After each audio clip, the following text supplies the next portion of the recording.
నమస్కారం. 2026వ సంవత్సరంలో శని మీనరాశిలో సంచారం చేస్తూ కొన్ని రాసుల జీవితాల్లో నిజమైన స్థిరత్వం, దీర్ఘకాలిక ఫలితాలను తీసుకొస్తున్నాడు. కానీ ఒక విషయం గుర్తుంచుకోండి, శనైశ్చరుడు ఎప్పుడూ ఆయాచితంగా ఫలితాలు ఇవ్వడు. క్రమశిక్షణ, సహనం, కష్టపడి పనిచేసిన వారికే ప్రతిఫలాన్ని ఇస్తాడు ఈయన. ఈ శని సంచారం ముఖ్యంగా 4 రాసుల వారికి బలమైన ఫలితాలను ఇవ్వబోతున్నాడు. దీంట్లో మొట్టమొదటి రాశి వృషభ రాశి. వృషభ రాశి వారికి ఆదాయంలో స్థిరత్వం, సంబంధాలు, నెట్వర్కింగ్లో గట్టి పురోగతి అనేది కనిపిస్తుంది. రెండవ రాశి మిథున రాశి. మిథున రాశి వారికి కెరియర్లో స్థిరమైన దిశ, బాధ్యతలు పెరగడం, ప్రమోషన్లు రావడం అనేది జరుగుతాయి. మూడవది తులారాశి.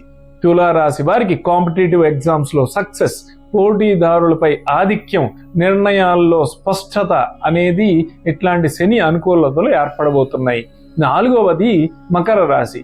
మకర రాశి వారు ఇంతకాలం పడిన కష్టాలకి ఇప్పటి నుండి మెరుగైన ఫలితాలు చూడడం ప్రారంభం అవుతుంది. ఎందుకంటే శని వీరి ప్రయత్న భావాన్ని బలపరుస్తున్నాడు.